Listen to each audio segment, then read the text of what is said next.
Charge instability পাচ্ছে এখানে, সেই কারণে কি হবে এই নেগেটিভ চার্জ কিন্তু আনস্টেবল, মানে কনজুগেট বেস আনস্টেবল। এবারে এখানে এসো, এখানে কি হচ্ছে এই রেজোনেন্স কিন্তু এখানেও ঘটছে, দেখো এই রেজোনেন্স এখানেও ঘটছে, কিন্তু এইখানে যে দেখো OCH3 গ্রুপটা রাখা আছে, এই OCH3 গ্রুপটার কি আছে বলো। কেমিস্ট্রির আলোচনা শুরুতেই দেখে নিয়ে যাক যে ফেনল কম্পাউন্ডটা অ্যাকচুয়ালি কীরকম স্ট্রাকচার ক্যারি করে বা এর কী কী ধরনের প্রপার্টি রয়েছে। আমরা কতগুলো বেসিক আইডিয়া আগে ফেনল সম্পর্কে করে নেব, তারপরে দেখবে বিভিন্ন ধরনের রিয়াকশানগুলো নিয়ে আলোচনায় আসছি।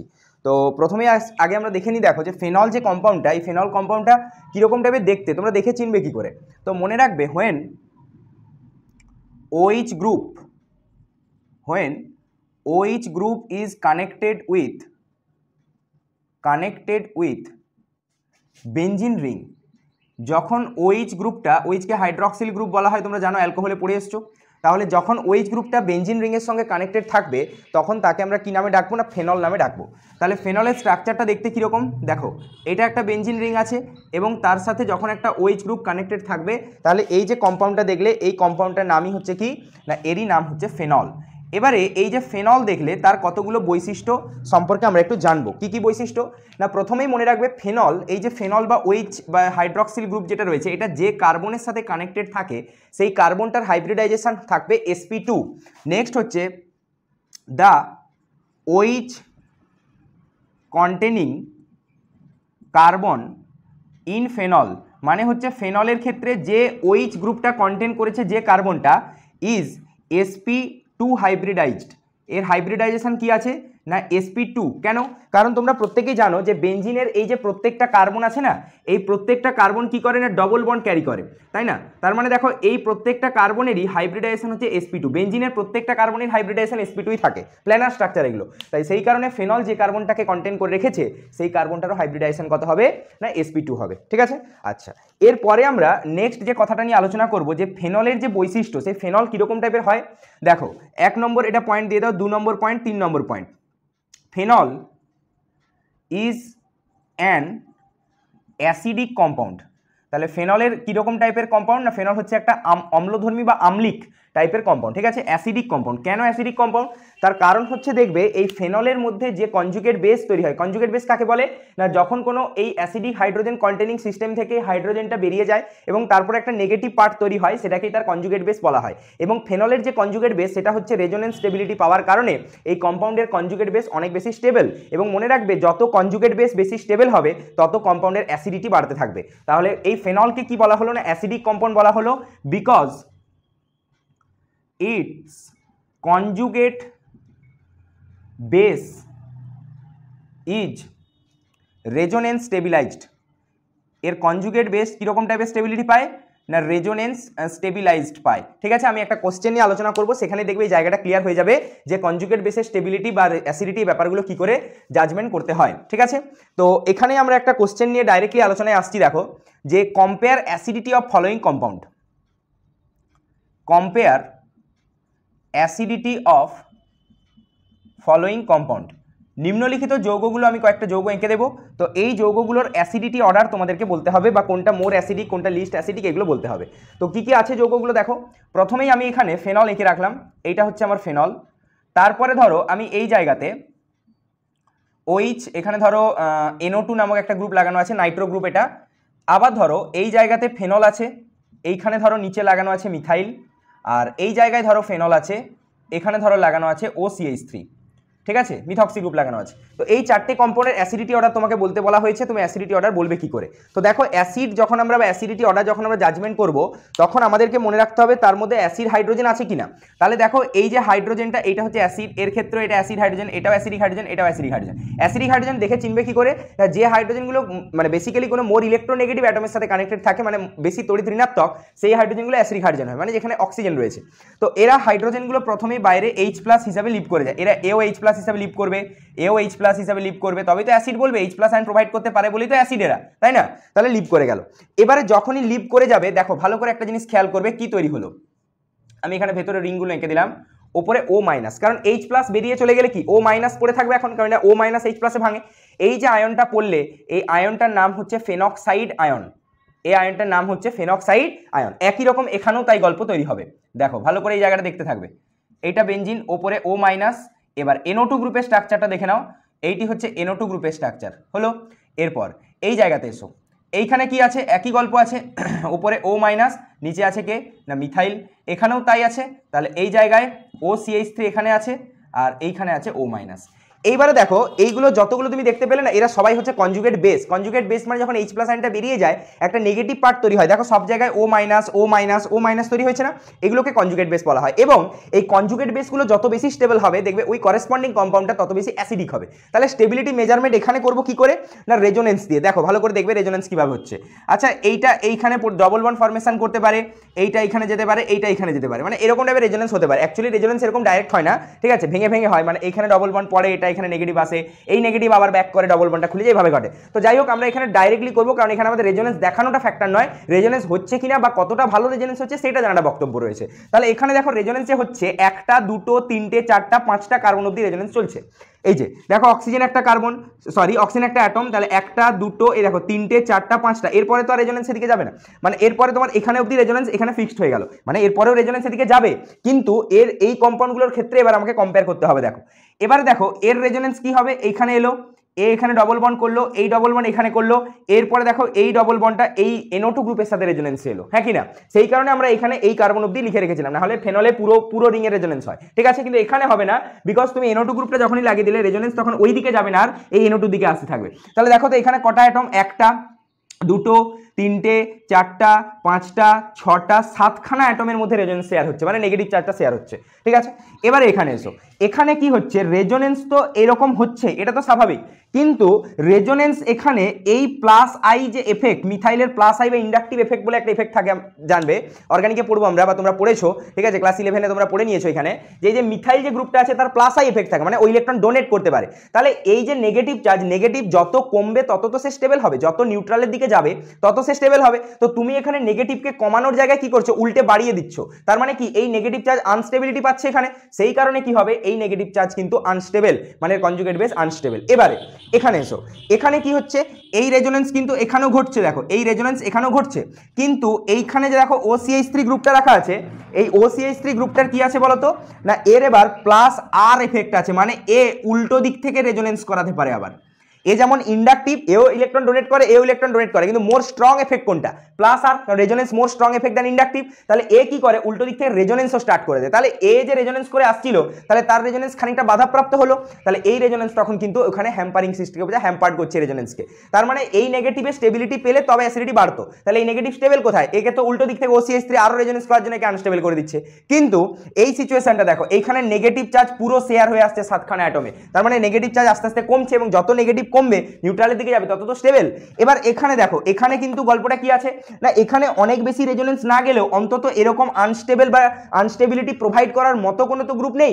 এদের যেমন কি আনস্টেবিলিটি আসছে, এই গ্রুপগুলো উল্টো দিক থেকে ইলেকট্রন ডোনেট করছে, ফলে ইলেকট্রনের মধ্যে ওখানে ক্ল্যাশ তৈরি হচ্ছে, এখানে সেটা নেই। তার মানে সব থেকে যদি তোমাকে সিবি স্টেবিলিটি এখানে কেউ বলে কনজুগেট বেস, তাহলে এটাকে আমি এ বললাম, এটাকে আমি বি বললাম, এটাকে সি বললাম, এটাকে ডি বললাম, তাহলে সব থেকে বেশি স্টেবল কে কনজুগেট বেসের না বি, তারপরে কে আছে ফেনল এ, তারপরে এই দুজনেই আনস্টেবল, কিন্তু একটু বেশি স্টেবল এটা, বিকজ প্লাস আর অনেক স্ট্রং। তাহলে স্ট্রং হলে কি ও ইলেকট্রন এখানে নেগেটিভটাকে আরো বেশি ডিস্টেবিলাইজ করছে, কিন্তু এখানে তুলনামূলক কম করছে, দুজনেই ডিস্টেবিলাইজ। তাহলে এরপরে হচ্ছে সি এবং তারপরে ডি। তাহলে এটা যদি কনজুগেট বেসের অর্ডার হয়, তাহলে মনে রাখবে অ্যাসিডিটি অর্ডারও সেম হয়, কনজুগেট বেস যত বেশি স্টেবল সেই কম্পাউন্ডের অ্যাসিডিটিও তত বেশি, ঠিক আছে, এটি আমাদের আলোচনা করার বিষয় ছিল। এবং এই যে ফেনল দেখলে, এই ফেনল কিন্তু এইরকম রেজোনেন্স করার কারণে তার এই ফেনক্সাইড আয়নটা স্টেবিলিটি পায়, সেই কারণে এর নেচার কি বলা হয়েছিল না, phenol is a acidic compound. বোঝা গেল, এই হচ্ছে আমাদের ফেনলের ওভারঅল বেসিক আইডিয়া। এটা দেখো, তারপর আমরা ফেনলের বিভিন্ন কম্পাউন্ড নিয়ে আলোচনা করব, কিছু নেম রিঅ্যাকশন আছে সেগুলো নিয়ে আমরা আলোচনা করছি। আগে এই জায়গাটা দেখে নাও। দেখো ফেনলের কিছু উপজাত দ্রব্য বা ফেনল ডেরিভেটিভ কয়েকটা কম্পাউন্ডের নেম আমরা একটু জানতে চলেছি, যেগুলো কমন নেম অ্যাকচুয়ালি, যেগুলো দেখবে আমাদের বিভিন্ন রিঅ্যাকশনে কাজে লাগবে। সবসময় তো আইপিএসসি নেম আমাদের করা সম্ভব হয় না, বা আইপিএসসি নেম লাগেও না, দেখবে অনেক সময় কমন নেম দিয়ে কোশ্চেন করে। তো ফেনলের ক্ষেত্রে কিন্তু বিশেষ করে কমন নেম পোর্শনটা খুব গুরুত্বপূর্ণ, তাই যতগুলো আমি কমন নেম করিয়ে দেবো ভালো করে খাতায় নোট ডাউন করে প্র্যাকটিস করে নেবে একবার করে। তো প্রথমেই আসছি আমরা ফেনলের যে কম্পাউন্ডগুলো নিয়ে আলোচনা করব। তো আগে যে বেসিক কম্পাউন্ড সেটা তো প্রত্যেকেই জানো, যে এই কম্পাউন্ডটার নাম হচ্ছে ফেনল, এটা তো ফেনল, এটা আমরা প্রত্যেকেই জানি। এরপরে ধরো এইখানে আমি লিখলাম, আমি তিনটে করে সেট বানিয়ে দেবো। ধরো এই কম্পাউন্ডটা অনেক জায়গায় একে কাজে লাগে, দেখবে এটার নাম কি না, আর এনসিআরটিতে তোমরা পেয়ে যাবে, এই যে জায়গাটা পুরো এনসিআরটিতে পেয়ে যাবে। এটার নাম হচ্ছে দেখো 1 2 3 নম্বরে আছে না, তাহলে এটাকে আমরা বলবো 3 ক্লোরোফেনল। ঠিক আছে, 3 নম্বর পজিশনে আছে, তাহলে 3 নম্বর পজিশনে ক্লোরিন আছে এবং পুরো বাকি ক্লোরিন বাদ দিলে বাকিটাকে ফেনল, এটা হচ্ছে 3 ক্লোরোফেনল। এরপর নেক্সট আরেকটা কম্পাউন্ড, খুব গুরুত্বপূর্ণ কম্পাউন্ড, এটা ফেনল আছে। আমি কি করলাম, এই পজিশনে একটা NO2 গ্রুপ লাগালাম, এই পজিশনে একটা NO2 গ্রুপ লাগালাম, এই পজিশনে একটা NO2 গ্রুপ লাগালাম, ঠিক আছে। আচ্ছা 1 2 3, একটা কাজ করো, এখানে নয়, NO2টা এই জায়গায় লাগিয়ে দাও, এইটা করে দাও, ঠিক আছে। এই যে কম্পাউন্ডটা দেখলে, এটা দেখো, এটার নাম কি হতে পারে, নাম্বারিং করো, 1 2 3 4 5 6, দেখো 2 নম্বর পজিশন, 4 নম্বর পজিশন, 6 নম্বর পজিশন, 2 4 6 ট্রাইনাইট্রোফেনল, 2 4 6 ট্রাইনাইট্রোফেনল, বা এই যৌগটাকে আমরা বলবো পিক্রিক অ্যাসিড, ঠিক আছে। এটাকে নিয়ে আলোচনা আসবে পরে, এটার নামই হচ্ছে পিক্রিক অ্যাসিড। এবং এইটা গুরুত্বপূর্ণ এই কারণেই, দেখো অ্যাসিড গ্রুপ মানে আমরা কি জানি, COOH গ্রুপ থাকে, কিন্তু এইটা এমন একটা অ্যাসিড যাকে অ্যাসিড নামে আখ্যায়িত করা হয়েছে, কিন্তু দেখো কত COOH গ্রুপ নেই, তার মানে অ্যাসিড গ্রুপ না থাকলেও অ্যাসিড হচ্ছে এই কম্পাউন্ডটা, পিক্রিক অ্যাসিড। আচ্ছা, এরপরে নেক্সট আমরা 2 নম্বর সেটে চলে আসছি। দেখো 2 নম্বর সেটে আমরা প্রথমেই পড়বো ফেনল OH, তার সাথে এই পজিশনে একটা CH3 লাগানো আছে, তারপর এই পজিশনে একটা CH3 লাগানো আছে, তারপর এই পজিশনে একটা CH3 লাগানো আছে। প্রত্যেকেই তোমরা জানো যে এই যে পজিশনটাকে বলা হয়, এই পজিশনটার নাম হচ্ছে অর্থ পজিশন। তাহলে এই OH আর CH3 এর কম্বিনেশন যখন থাকবে, তখন এই পুরো সিস্টেমটাকে বলা হবে ক্রেসল। এটা সব জায়গাতেই নাম একই থাকবে, ক্রেসল, CRESOL, এটাও ক্রেসল থাকবে, শুধুমাত্র পজিশনগুলো আগে বসে যাবে। এটা হচ্ছে ও মানে হচ্ছে অর্থক্রেসল, এটা হচ্ছে এম মানে হচ্ছে মেটাক্রেসল, আর এটা হচ্ছে পি মানে হচ্ছে প্যারাক্রেসল। তাহলে অর্থক্রেসল, মেটাক্রেসল, প্যারাক্রেসল কিভাবে হলো না, OH আর CH3 কম্বিনেশন থাকলে, ঠিক আছে। আচ্ছা, এরপরে নেক্সট আমরা চলে আসছি, নেক্সট যে সেটটা আমরা পড়বো, দেখো এইখানে কি আছে না, এইখানে দুটো করে OH লাগবে। ধরো এইখানে অর্থ পজিশনে আরেকটা OH লাগিয়ে দিলাম, একই রকম নর্মাল যে ফেনল রিংটা ছিল সেটা তো ছিলই, তার সাথে আমি মেটা পজিশনে একটা OH লাগিয়ে দিলাম, আর একটা এই জায়গাতে লাগিয়ে দিলাম, মানে এইখানে একটা OH ছিল, আমি প্যারা পজিশনে OH লাগিয়ে দিলাম, ঠিক আছে। তাহলে এই কম্পাউন্ডগুলোর নাম কি হবে, দেখো এদের কমন নেম রয়েছে। এই যে কম্পাউন্ডটা দেখছো যেখানে অর্থ পজিশনে OH কে লাগানো আছে, এইটার নাম হচ্ছে ক্যাটেকল, ক্যাটেকল হয়েছে। যেটাতে দেখছো মেটা পজিশনে লাগানো আছে, এটার নাম হচ্ছে রেসরসিনল, এটার নাম রেসরসিনল। আর যেখানে দেখছো প্যারা পজিশনে লাগানো আছে, এইটার নাম হচ্ছে কুইনল, ঠিক আছে। তাহলে একটা হচ্ছে ক্যাটেকল, অর্থতে থাকলে, মেটাতে থাকলে রেসরসিনল, আর প্যারাতে থাকলে কুইনল হলো। নেক্সট লাস্ট সেট আমরা যেটা পড়বো, দেখো কি রয়েছে এখানে, এবার 3টে করে OH গ্রুপ থাকবে। দেখো এইখানে একটা OH, এইখানে একটা OH, এইখানে একটা OH, পরপর 3টে কার্বনে আছে। দেখো তারপরে কি হবে, দেখো এইখানে একটা OH, এই জায়গায় একটা OH, এইখানে একটা OH, মানে এইটা জাস্ট একটা কার্বন সরে গেল। এবারে আরেকটা দেখো, এইখানে একটা OH আছে, এই জায়গায় একটা OH আছে, এই জায়গায় একটা OH আছে, এই 3টে কম্পাউন্ড। দেখো প্রথম যে কম্পাউন্ড যেখানে পরপর 3টে কার্বনে OH লাগানো আছে, এই কম্পাউন্ডটার নাম হচ্ছে পাইরোগ্যালল, এটার নাম হচ্ছে পাইরোগ্যালল হয়েছে। মাঝে যে কম্পাউন্ডটা দেখছো, এই কম্পাউন্ডটার নাম হচ্ছে হাইড্রক্সিকুইনল, হাইড্রক্সিকুইনল হয়েছে। আর এই যে লাস্টে যে কম্পাউন্ডটা দেখছো, এইটার নাম হচ্ছে ফ্লোরোগ্লুসিনল, ফ্লোরোগ্লুসিনল। তাহলে যখন পরপর 3টে কার্বনে ছিল তখন নাম পাইরোগ্যালল, এটার নাম কি হাইড্রক্সিকুইনল, আর এটা হচ্ছে ফ্লোরোগ্লুসিনল। এই কয়েকটা কম্পাউন্ড বেসিক্যালি ফেনলের ক্ষেত্রে দেখে রাখবে, এদের নেম বা কমন নেম থেকে পরীক্ষাতে কিন্তু প্রশ্ন আসে, এই জায়গাটা নোট ডাউন করো। তারপর আমরা ফেনলের মেথড অফ প্রিপারেশন নিয়ে আলোচনা শুরু করছি। এরপরে দেখো আমরা ফেনলের মেথড অফ প্রিপারেশন বা প্রস্তুতি ফেনল আমরা কিভাবে করব সেই বিক্রিয়াগুলো নিয়ে আলোচনা করছি। তো প্রথমেই আমাদের সামনে যে বিক্রিয়াটা আসছে সেটা হচ্ছে ডাউজ মেথড। প্রথম যে বিক্রিয়াটা নিয়ে আলোচনা করব আমরা, এটাকে বলা হচ্ছে ডাউজ মেথড বা ডাউজ প্রসেস, তোমরা বলতে পারো, দুটোই চলবে। তো ডাউজ মেথডে কি করা হয় না, ডাউজ মেথডে ক্লোরোবেনজিন থেকে ফেনলকে তৈরি করা হয়। তাহলে ডাউজ মেথড কি কাজ করে না, ফ্রম ক্লোরোবেনজিন, এই জায়গাটা তোমাদেরকে জানতে হবে কোনখান থেকে কোনটা তৈরি হচ্ছে। ফ্রম ক্লোরোবেনজিন, ক্লোরোবেনজিন থেকে ফেনল তৈরি করব আমরা। তো কিভাবে করব, দেখো এইটা ক্লোরোবেনজিন, বেনজিনের উপরে ক্লোরিন রিং থাকে, তাহলে ক্লোরিন অ্যাটম থাকে। তারপরে এই যে জায়গাটা রয়েছে এখানে কি দিতে হবে না, প্রথমে এখানে দিতে হবে NaOH, মানে একটা বেস চার্জ করতে হবে এখানে। তাহলে বেস দিয়ে দাও, যখনই বেস দিয়ে দিবে এর সাথে একটু টেম্পারেচার প্রেসারও মেনটেন করতে হবে, 23 কেলভিন টেম্পারেচার এবং 300 ATM মতো অ্যাভারেজ এরকম প্রেসার লাগে। তো প্রথমে কি তৈরি হবে এখানে না, প্রথমে তৈরি হবে এখানে O Na+, এরকম টাইপের একটা সল্ট তৈরি হবে, ঠিক আছে। O Na+, সোডিয়াম ফেনক্সাইড, এরকম টাইপের একটা সল্ট এই জায়গায় তৈরি হবে, এটার নাম হচ্ছে সোডিয়াম ফেনক্সাইড তৈরি হলো। এরপরে কি করতে হবে না, এই জায়গায় একে আবার কি করতে হবে না রিফ্লাক্স করতে হবে অ্যাসিড দিয়ে। তাহলে যে কোনো একটা অ্যাসিড দিয়ে দাও, ধরো আমি HCl মানলাম, তাহলে HCl যদি অ্যাসিড দিয়ে দাও এই জায়গায় তৈরি হয়ে যাবে কে না ফেনল। ঠিক আছে, তাহলে এই যে কম্পাউন্ডটা দেখলে এটা ক্লোরোবেনজিন ছিল, সেই ক্লোরোবেনজিনে তুমি প্রথমে কি চার্জ করলে NaOH, কন্ডিশন 623 কেলভিন 300 ATM, এবং তারপরে কি তৈরি হলো HCl, এবং ফাইনালি তোমার রেজাল্ট দেখা গেল এখানে কি না ফেনল। ঠিক আছে, এইটি হচ্ছে আমাদের ডাউজ মেথড। এরপরে 2 নম্বরে যে প্রসিডিওরটা আমরা পড়বো সেটার নাম হচ্ছে ফ্রম কিউমিন, খুব গুরুত্বপূর্ণ VVI, এই জায়গাটি ভালো করে প্র্যাকটিস করবে কারণ এই রিঅ্যাকশন খুব গুরুত্বপূর্ণ। ফ্রম কিউমিন, কিউমিন থেকে আমরা ফেনল তৈরি করব। তো প্রথমেই প্রশ্ন আসছে যে কিউমিন জিনিসটা অ্যাকচুয়ালি কি, বা কিউমিনের স্ট্রাকচার কিরকম দেখতে। দেখো এইটি হচ্ছে কিউমিনের মলিকিউল, ঠিক আছে, এইটা এই যে গ্রুপটা দেখছো না, এই দেখো CH আর দুদিকে দুটো CH3, এটার নাম হচ্ছে আইসোপ্রোপাইল গ্রুপ। তাই কারণে এই যে কিউমিন যেটা দেখছো, এই কিউমিনের আরো একটা নাম আছে, এটার নাম হচ্ছে আইসোপ্রোপাইল বেনজিন। কারণ ওই গ্রুপটা আইসোপ্রোপাইল হলে বাকিটা কি আছে, বেনজিন আছে, তাই না? তাহলে এটা হচ্ছে আইসোপ্রোপাইল বেনজিন। এবারে একে প্রথমে বিক্রিয়া করানো হয় অক্সিজেন, মানে অক্সিজেন দিয়ে সিম্পল জারণ করা হয়। যখনই তুমি জারণ করবে কি দেখতে পাবে, ওপরে CH3 ছিল, সাইডে CH3 আছে, এই রকম টাইপের একটা কম্পাউন্ড তৈরি হবে। ঠিক আছে, একটু ইন্টারেস্টিংলি দেখো এই যে কম্পাউন্ডের মধ্যে এই যে দুটো অক্সিজেন অ্যাটম আছে, এরা কিরকম টাইপের লিঙ্কেজ তৈরি করেছে বলো তো, পারক্সাইড লিঙ্কেজ, তাই না? অক্সিজেন অক্সিজেন যখন কানেক্ট থাকে লোকে পারক্সাইড বন্ড বলি বা পারক্সাইড লিঙ্কেজ বলি, এবং এই কম্পাউন্ডটার নাম হচ্ছে কিউমিন হাইড্রোপারক্সাইড। খুব ভালো করে খেয়াল রাখবে, পরীক্ষাতে কোশ্চেন পড়ে। ডবল বন্ড ও CH3 এইরকম টাইপের একটা বাই প্রোডাক্ট তৈরি হয়। তাহলে এই যে কম্পাউন্ডটা দেখলে এটা তো তোমাদের পরিচিত কম্পাউন্ড, এটা হচ্ছে ফেনল, এটা তো আমরা প্রস্তুত এটারই পড়ছি, প্লাস বাই প্রোডাক্ট হচ্ছে অ্যাসিটোন। ঠিক আছে, এই দুটোই কিন্তু পরীক্ষাতে প্রশ্ন জিজ্ঞেস করে। তাই এই যে রিঅ্যাকশনটা দেখলে এর প্রত্যেকটা স্টেপই ইম্পর্টেন্ট। কিউমিন, এই যে কম্পাউন্ডটা দেখলে এই কম্পাউন্ডটাকে কিউমিন বলা হয় বা আইসোপ্রোপাইল বেনজিন। একে অক্সিজেন দিয়ে জারণ করলে কিউমিন হাইড্রোপারক্সাইড, এটাও কোশ্চেন পড়ে পরীক্ষায়। তারপর একে অ্যাসিড দিলে ফেনল এবং বাই প্রোডাক্ট হিসেবে অ্যাসিটোন তৈরি হয়। খুব গুরুত্বপূর্ণ, ভালো করে এটা দেখে নেবে। আচ্ছা, এরপর 3 নম্বরে যে আমরা বিক্রিয়াটা পড়বো, 3 নম্বরে বিক্রিয়াটা হচ্ছে ফ্রম বেনজিন।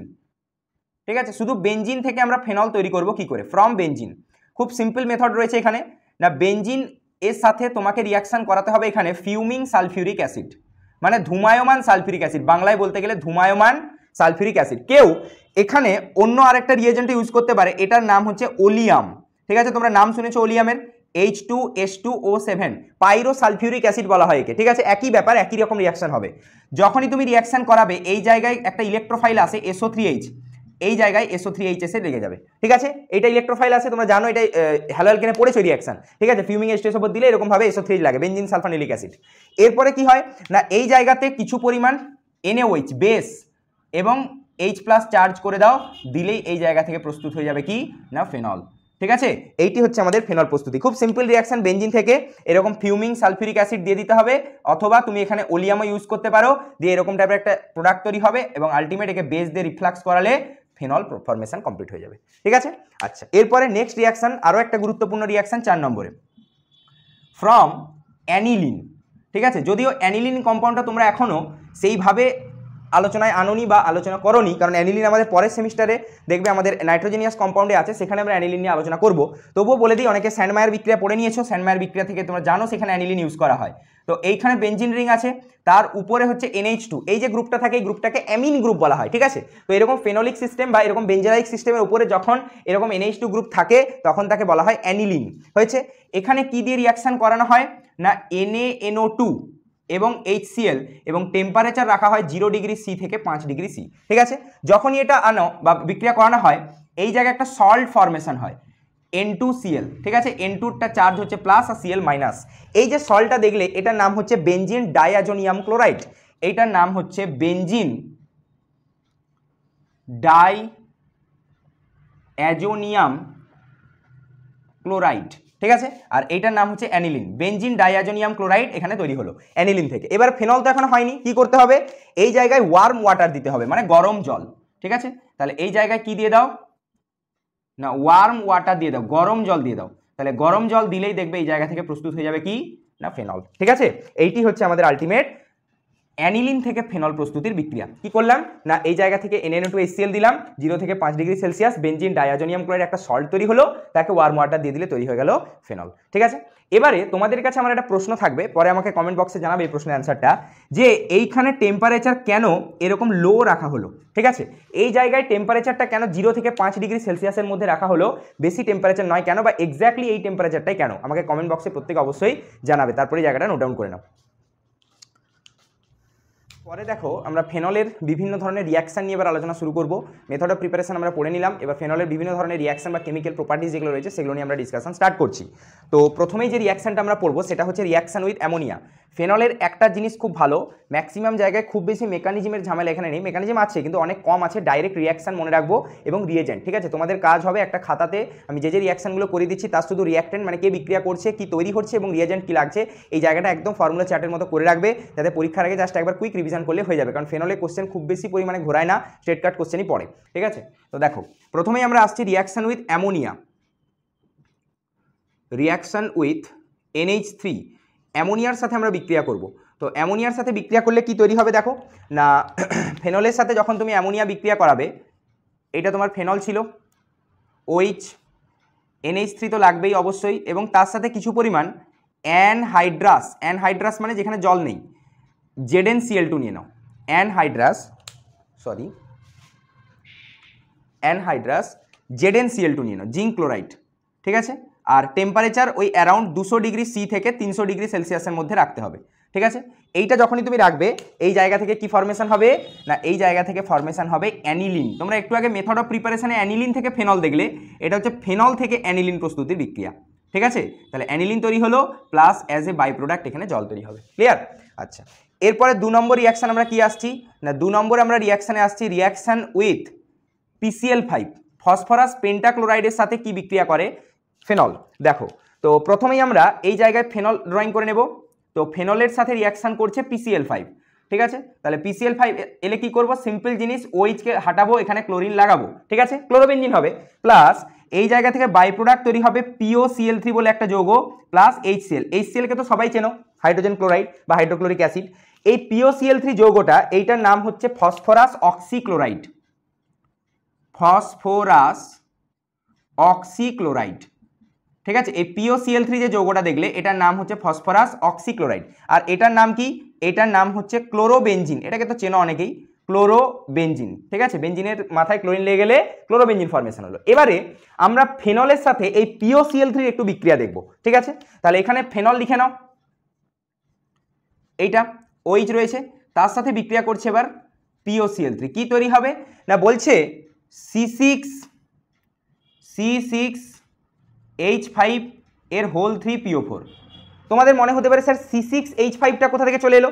দেখো, এই যে ফেনল যেটা দেখছো না, এই ফেনলকে তো আমরা C6H5OH লিখতে পারি, কেন, কারণ বেনজিনের সংকেত কি আছে, C6H6 আছে। তাহলে 6টা কার্বনের মধ্যে আমি যদি একটা কার্বনকে হাটিয়ে দিয়ে আরেকটা OH লাগাই, তাহলে সেটা C6H5OH হয়ে যায়, তাই না। তাহলে এই যে তুমি গ্রুপটা দেখতে পাচ্ছ, এইটি ফেনল, তাহলে এর সাথে রিয়াকশন করলে কি তৈরি হয়, C6H5 এর হোল 3PO4। এই কম্পাউন্ডটার নাম কি, এইটার নাম হচ্ছে ট্রাইফিনাইল ফসফেট। এই কম্পাউন্ডটার নাম কি না, এইটার নাম হচ্ছে ট্রাইফিনাইল ফসফেট। ঠিক আছে, ট্রাইফিনাইল ফসফেট এখানে তৈরি হবে। তাহলে ফেনলের সঙ্গে PCl5 দিলে ক্লোরোবেনজিন, ফসফরাস অক্সিক্লোরাইড HCl, আর এখান থেকে ফসফরাস অক্সিক্লোরাইডের সাথে বিক্রিয়া করলে তৈরি হবে কি না, ট্রাইফিনাইল ফসফেট। ঠিক আছে, আচ্ছা, এরপরে আমরা 3 নম্বরে চলে আসছি। দেখো, 3 নম্বরে যেটা আমরা পড়বো এটা হচ্ছে অ্যাসিটাইলেশন রিয়াকশন। এইখানে কিন্তু একটু মেকানিজম লাগবে, অ্যাসিটাইলেশন বিক্রিয়া, কিন্তু খুব সহজে আমি মেকানিজম বুঝিয়ে দেবো, বুঝতে পেরে যাবে। অ্যাসিটাইলেশন রিয়াকশন বা অ্যাসিটাইলেশন বিক্রিয়া কীরকম ভাবে করবো আমরা, দেখো ফেনল প্রথমে আগে এঁকে নাও, ফেনল যেরকম ছিল। ঠিক আছে, এইটি তোমার ফেনল ছিল, এটা OH। এই জায়গায় অ্যাসিটাইল ক্লোরাইড ইউজ করতে হয়, CH3C ডবল বন্ড OCl, এইটার নাম হচ্ছে অ্যাসিটাইল ক্লোরাইড, অ্যাসিটাইল ক্লোরাইড। হয়েছে, তো এইখানে মেকানিজম কি আছে সেটা আগে আমি একটু বলি, তারপর আমি তোমাকে ডাইরেক্ট মেথড শিখিয়ে দেবো কিভাবে করবে ডাইরেক্টলি। না দেখো, এই জায়গায় তো তোমরা জানো যে হাইড্রোজেন প্লাস এখানে ভেঙে যায়, O মাইনাস থাকে। ঠিক, তো O মাইনাস কি করবে দেখো, এইখানে এই সেন্টারটাতে অ্যাটাক করতে আসবে, কার্বন সেন্টারে এইটাকে ভেঙে দেবে, কারণ O মাইনাস মানে তার নিউক্লিওফিলিক পার্ট আছে, মানে ইলেকট্রন বেশি আছে, আর এই কার্বনটা হচ্ছে ইলেকট্রোফিলিক পার্ট বা ইলেকট্রোফিলিক সেন্টার বলা হয়। তো নিউক্লিওফাইল নিশ্চয়ই অবভিয়াসলি ইলেকট্রন ডোনেট করবে কাকে, যার ইলেকট্রন কম আছে, মানে ইলেকট্রোফাইলকে। তাহলে দেখো পরের স্টেপে কি তৈরি হলো, এই জায়গায় ভেতরের রিং এর সাথে কোনো সম্পর্ক নেই, তাহলে এটাকে গোল করে দিতে পারো বা বন্ড দিতেও পারো, যা খুশি করতে পারো। এই যে ও, ভালো করে শোনো এবার, এই ও ডিরেক্টলি অ্যাটাচড হয়েছে দেখো কার সাথে, এই কার্বনটার সাথে। সেই কার্বনটা এদিকে ক্লোরিনের সাথে অ্যাটাচ ছিল, আর একটা এদিকে মিথাইলের সাথে অ্যাটাচ ছিল। এই ক্লোরিন মিথাইল এদের সাথে এখন কিছু হয়নি, আর এই ওপরের বন্ডটা ভেঙে গিয়ে এটা এখন কি হয়ে গেছে, ও মাইনাস, তাই না? ওপরের বন্ডটা ভেঙে গিয়ে তো ও মাইনাস, কারণ বন্ডে ইলেকট্রন পেয়ে অক্সিজেনের মাথায় চলে গেছে। এবারে কি করবে পরের স্টেপে, এই ও মাইনাস পুনরায় এখানে ডবল বন্ড ফরমেশন করবে, এবং জানো তোমরা chlorine as a living group বাইরে লিভ করে যাবে। তাহলে যখনই লিভ করে যাবে, দেখো দেখি কি পেলে প্রোডাক্টটা এখান থেকে। এখানে দেখো এই রিংটা আছে ও, তারপরে দেখো ওপরে সি ডবল বন্ড ও, আর এখানে CH3, এটাই আছে না, ও তারপরে সি ডবল বন্ড ও, আবার ডবল বন্ড হয়ে গেছে, CH3 ছিল, ক্লোরিন তো বাইরে চলে গেছে, হ্যাঁ কি না? তাহলে এই যে কম্পাউন্ডটা দেখলে, এই কম্পাউন্ডের ফরমেশন হলো, এটাই আমাদের প্রোডাক্ট। এবারে প্রশ্ন হচ্ছে এই কম্পাউন্ডটাকে আমরা ডাইরেক্টলি করব কি করে পরীক্ষাতে। দেখো ডাইরেক্ট মেথড করার জন্য আমি আরেকটা খুব সহজ টেকনিক তোমাদেরকে বলে দিচ্ছি। এখানে এই যে দেখতে পাচ্ছ ও, ফেনলের ও, এই ও যে গ্রুপটা, ওর সাথে এর এই পার্টটাকে পুরো জয়েন্ট করে দেবে। ঠিক আছে, কি বললাম, এর ও পার্টের সাথে এর এই পার্টটাকে পুরোপুরিভাবে জয়েন্ট করে দেবে, তাহলেই কাজ হয়ে যাবে। দেখো তাই হয়েছে না, ও পার্টের সাথে এর এই পার্টটা পুরোপুরি জয়েন্ট হয়ে গেছে, দেখো CO CH3 পার্টটা, এবং এই যে Cl আর H এরা মিশে কি হয়ে যাবে না, এরা হচ্ছে অ্যাজ এ বাই প্রোডাক্ট বাইরে বেরিয়ে চলে যাবে। তাহলে এর এই ও পার্টের সঙ্গে এর এই পাশের পুরো পার্টটা লেগে গেল, আর H আর Cl বাইরে চলে গেল। ডাইরেক্টলি এভাবে করবো, কিন্তু মেকানিজম এরকম ভাবে চলে। এবারে এই জায়গা থেকে আমরা আরো একটা রিয়াকশন করব, 4 নম্বরে একই রকম টাইপের রিয়াকশন, এটার নাম হচ্ছে বেনজোইলেশন রিয়াকশন। খুব গুরুত্বপূর্ণ, এইটি প্রচুর ইম্পর্টেন্ট, বেনজোইলেশন রিয়াকশন। কেন? কারণ এই রিয়াকশনের একটা নেম আছে, বা এটাকে একটা নেম রিয়াকশন বলতে পারো। এইটাকে বলা হয় shorten Bowman reaction. Shorten Bowman reaction, ঠিক আছে, শর্টেন বাউম্যান রিয়াকশন একে বলা যেতে পারে। তো কি হয় শর্টেন বাউম্যানে, দেখো একই রকম ফেনলের সাথে এখানে রিয়াকশন স্টার্ট হবে, এটা নিয়ে কোনো ডাউট নেই, ফেনলই হবে। এবারে এই জায়গায় যেখানে তুমি অ্যাসিটাইল ক্লোরাইড দেখলে সেটা ছিল অ্যাসিটাইলেশন, তাহলে এখানে কি থাকবে, বেনজোইল ক্লোরাইড থাকবে। তার মানে এই জায়গায় একটা C6H5, তারপরে C ডবল বন্ড ও, তারপরে Cl, ঠিক আছে, এইটা হচ্ছে আমাদের বেনজোইল ক্লোরাইড। এই যে নামটা দেখলে, এটা হচ্ছে বেনজোইল ক্লোরাইড, তাই রিয়াকশনের নাম দেখো বেনজোইলেশন, তাই না, C6H5 C double bond Cl। তাহলে আমি তোমাদেরকে ডাইরেক্টলি কি শেখালাম না, এই যে ও গ্রুপটা তার সাথে এই পাশের এই গ্রুপটা কানেক্ট করতে একই মেকানিজম, এরও মেকানিজম সেম, আমাদের আর মেকানিজম দরকার নেই, একটা জানলেই হবে। তাহলে এই জায়গা থেকে আমরা ডাইরেক্টলি যদি প্রোডাক্ট লিখতে চাই, তাহলে কি লিখবো দেখো তো, এইটা ও ছিল, তার সাথে কার্বন কানেক্ট হয়, ডবল বন্ড ও, এবং তারপরে নিচে CH3, এটাই তো ছিল, এটা ও, এটাই ছিল, সরি এইখানে CH3 হবে না, সরি C6H5 হবে, এখানে তো বেনজোইলেশন করছি আমরা, তাহলে C6H5, তাই না? তাহলে দেখো ও, তারপরে C ডবল বন্ড C6H5, দেখো মিল দেখো, ও এখানে দেখো ও C ডবল বন্ড CH3 ছিল, এখানে শুধু পার্থক্য কোথায়, এই যে এখানে CH3 এর জায়গায় C6H5 গ্রুপটা লেগে গেছে, হ্যাঁ কি না? আর এখানেও কিন্তু বাই প্রোডাক্ট প্লাস দেখো HCl হিসেবে বাইরে চলে গেছে, এই Cl আর হাইড্রোজেন মিলে HCl চলে গেছে, ঠিক আছে। এইটি হচ্ছে বেনজোইলেশন বা শর্টেন বাউম্যান, আর এই যে রিয়াকশনটা দেখলে সেটা হচ্ছে অ্যাসিটাইলেশন। মেকানিজম দুজনের সেম, শুধু ডিফারেন্স কোথায় না, এখানে CH3 এখানে C6H5। পরীক্ষায় মেকানিজম কিছু লাগাবো না, ডাইরেক্ট কি করবো, অক্সিজেনের সাথে এই পুরো পার্টটাকে জুড়ে দেবো, অ্যান্সার হয়ে যাবে, ঠিক আছে, নোট ডাউন করে নাও। আমাদের নেক্সট রিয়াকশন দেখো 5 নম্বর, না গটারম্যান রিয়াকশন। গটারম্যান রিয়াকশন, ঠিক আছে, এগুলো সব নেম রিয়াকশন চলছে এখন। গটারম্যান রিয়াকশন কি হয় ডাইরেক্টলি মনে রাখবো আমরা, না ফেনল রয়েছে এখানে, এই ফেনলের সাথে HCN হাইড্রোজেন সায়ানাইড বা হাইড্রোসায়ানিক অ্যাসিড HCl এটা দেওয়া হয়, এবং কিছু পরিমাণে LCl3 চার্জ করা হয়। যখনই তুমি দেবে এই জায়গা থেকে কি ফরমেশন হবে না, এই জায়গা থেকে একটা ইন্টারমিডিয়েট ফরমেশন হবে, ইন্টারমিডিয়েটটাও পরীক্ষাতে কোশ্চেন জানতে চায়, ঠিক আছে। দেখো OH CH double bond NH এইরকম টাইপের একটা ইন্টারমিডিয়েট ফরমেশন হয়। এই যে ইন্টারমিডিয়েটটা দেখলে এইটাকে ইমিন ইন্টারমিডিয়েট বলা হয়, ইমিন IMINE, ঠিক আছে। এই যে কানেক্টিভিটিটা দেখছো না CH ডবল বন্ড NH, এই কানেক্টিভিটিটাকে ইমিন কানেক্টিভিটি বলা হয়। ক্লিয়ার হলো? এরপরে কি করতে হবে না, এরপরে এখানে জল দিতে হবে, ওয়াটার। তাহলে জল যখনই দিয়ে দেবে এই জায়গা থেকে কি তৈরি হয়ে যাবে না, এখান থেকে তৈরি হয়ে যাবে OH, আর এই পুরো গ্রুপটা উড়ে গিয়ে তৈরি হয়ে যাবে CHO, মানে অ্যালডিহাইড গ্রুপ ঢুকবে। এবং এই যে কম্পাউন্ডটা নতুন শিখলে, এই কম্পাউন্ডটার নাম কি, এইটার নাম হচ্ছে স্যালিসাইলডিহাইড, ঠিক আছে, এটার নাম কি স্যালিসাইলডিহাইড, অ্যালডিহাইড গ্রুপ আছে তাই স্যালিসাইলডিহাইড হলো। আচ্ছা, এবারে প্রশ্ন হচ্ছে যে এই জায়গায় অর্থ প্রোডাক্ট স্টেবল না প্যারা প্রোডাক্ট স্টেবল? কারণ আমরা অনেক সময় পড়েছি না যে রিয়াকশনের ক্ষেত্রে ম্যাক্সিমাম টাইমে দেখবে প্যারা প্রোডাক্টগুলো স্টেবল হয়। কেন? কারণ অর্থ যে পজিশনটা থাকে, মানে এই পজিশনটা কি হয়, গ্রুপগুলো অনেক ক্লোজ অ্যাপ্রোচে থাকার কারণে ওদের মধ্যে ধাক্কি লাগে বা স্টেরিক ক্ল্যাশ হয়। তাহলে সেই মানে স্টেরিক ক্ল্যাশটাকে মিনিমাইজ করার জন্য বা কমানোর জন্য কম্পাউন্ড বা গ্রুপগুলো সবসময় চায় যে প্যারা পজিশনে থাক। তাহলে প্যারাতে কি হয়, অনেক ডিস্টেন্স বেড়ে গেছে, সেখানে ক্ল্যাশ বেশি হয় না। কিন্তু এই যে রিয়াকশনটা দেখছো এই জায়গাতে কিন্তু এই অর্থ প্রোডাক্ট যেটা দেখছো না, এই অর্থ প্রোডাক্টই হচ্ছে স্টেবল। তোমাদের কাছে প্রথমে একটু আনইউজুয়াল বা একটু অন্যরকম লাগবে জিনিসটা, যে অর্থ তো আমরা জানি যে আনস্টেবল হয় স্টেরিক ক্লাসের কারণে, এখানে স্টেবল কেন? তার কারণ হচ্ছে নিশ্চয়ই বুঝতেই পারছো যে অর্থ যে ওই স্টেরিক ক্লাস, তার থেকেও নিশ্চয়ই এমন কিছু স্ট্রং এফেক্ট আছে যেটা স্টেরিক ক্লাসের প্রভাবটাকেও কমিয়ে দিচ্ছে। সেই স্ট্রং এফেক্ট কি না, দেখো সেই স্ট্রং এফেক্টটা একটু ভালো করে এই জায়গায় দেখে নাও। এইটা তোমার কি ছিল, OH গ্রুপ ছিল, আর এইটা তোমার CHO গ্রুপ আছে, তাই না? তাহলে এই যে CHO গ্রুপ, এদের মধ্যে দেখো একটা ইন্টারাকশন তৈরি হচ্ছে। এবার এই যে ইন্টারাকশনটা দেখলে, এটার নাম হচ্ছে ইন্ট্রামলিকিউলার হাইড্রোজেন বন্ড। এ এতটাই স্ট্রং বা এতটাই কম্পাউন্ডকে স্টেবিলিটি দিতে পারে যে এখানে স্টেরিক ক্লাসের গল্প থাকলেও এই হাইড্রোজেন বন্ডের এক্সট্রা স্টেবিলিটির কারণে এই CHO এখানে অর্থ পজিশনে থাকতেই পছন্দ করে। সেই কারণে মনে রাখবে এই কম্পাউন্ডে অর্থ প্রোডাক্টটাই স্টেবল হয়। ক্লিয়ার? আনইউজুয়াল ঘটনা দেখে রাখবে, গটার মানে কিন্তু অর্থ প্রোডাক্টই স্টেবল হবে। আচ্ছা, এরপরে দুটো রিয়াকশন পড়বো, খুব পরিচিত নাম তোমাদের কাছে, ফ্রিডেল ক্র্যাফটস। ঠিক আছে, ফ্রিডেল ক্র্যাফটস রিয়াকশন খুব পরিচিত রিয়াকশন প্রত্যেকের কাছে, অনেকবার তোমরা এই রিয়াকশনের নাম শুনে থাকো। তো ফ্রিডেল ক্র্যাফটস রিয়াকশন দু রকম পড়বো আমরা। একটা প্রথমেই যেটা পড়বো সেটা হচ্ছে অ্যালকাইলেশন। ফ্রিডেল ক্র্যাফটস অ্যালকাইলেশন বিক্রিয়া পড়বো, ঠিক আছে, মানে অ্যালকিল হ্যালাইড থেকে রিয়াকশন হবে। তাহলে এই জায়গায় প্রথমে ফেনল নিয়ে নাও, ফেনল ছিল, OH কি নেবে, অ্যালকিল হ্যালাইড। ধরো এখানে CH3Cl নিলাম, এটা একটা অ্যালকিল হ্যালাইড, এবং এই জায়গায় কি ইউজ করা হয়, অনাদ্র বা anhydrous AlCl3 aluminium chloride use করা হয়। ঠিক আছে, এটা সলভেন্ট হিসাবে ইউজ করা হয়, লুইস অ্যাসিড এটা একটা। তো কি করব, আমাদের তো মেন রিয়াকশন নিয়ে কাজ। মনে রাখবে এই যে পার্টটা, এইটি হচ্ছে এখানে একটা ইলেকট্রোফাইল হিসাবে কাজ করে R+, এবং এই যে রিয়াকশনটা দেখছো না, এই রিয়াকশনটা হচ্ছে electrophilic aromatic substitution. Electrophilic aromatic substitution reaction চলছে এখানে, বোঝা গেল? অ্যারোমেটিক তো বুঝে গেছে, অ্যারোমেটিক রিংয়ে হচ্ছে, ইলেকট্রোফাইল মানে ইলেকট্রোফিলিক, তাহলে ইলেকট্রোফাইল কে R+টা মানে CH3 এখানে। এবার ও কোথায় জয়েন হবে সেটা ডিসাইড করবে এই OH গ্রুপ। তোমরা জানো যে এই যে OH গ্রুপটা আছে এটা একটা EDG গ্রুপ, মানে ইলেকট্রন ডোনেটিং গ্রুপ, এবং EDG গ্রুপ যেগুলো হয় সেগুলো সব হচ্ছে OP ওরিয়েন্টিং। OP মানে অর্থ প্যারা ওরিয়েন্টিং হয়, তাই না?